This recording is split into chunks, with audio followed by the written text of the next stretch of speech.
আসসালামু আলাইকুম। আজকেও আমার খামারও নতুন আরও 4টা মেয়ে কোয়েল পাখি আনছে। তো একটা সতর্কতা হইল কি, আজকের ভিডিও করার মূল কারণ, আপনারা নতুন পাখি আনলে প্রথমেও আনিয়া পুরাতন পাখির লগে আনিয়া রাখবা না। কারণ বাইরে থাকি আনলে অনেক ধরনের বেমার থাকতে পারে, ব্যাকটেরিয়া থাকতে পারে। আর তারা অনেক দূর থাকি, অনেক জায়গা থেকে আইছে, এক জায়গা থেকে আরেক জায়গার পরিবর্তন করে আইছে, যার কারণে এই অন্য আপনার পুরাতন পাখির লোকে খাপ খাওয়াইতে পারতো না।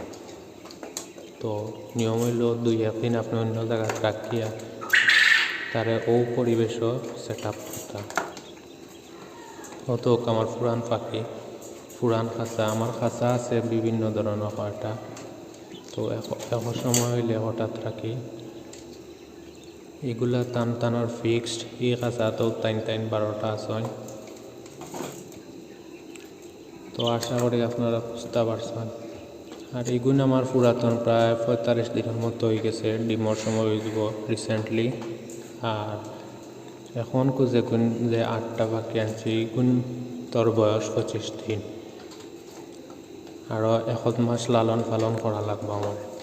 আর সাইটে আমি খানির ঔষধ যাবতীয় জিনিস আইন রাখি, যাতে সময় মতো খান্দাত পাই সপ্তাহ। নিচে দরকার রাশি গুঁড়া, যাতে বিট পড়লে গন্ধ না হয়, তাড়াতাড়ি শুকিয়ে দিব।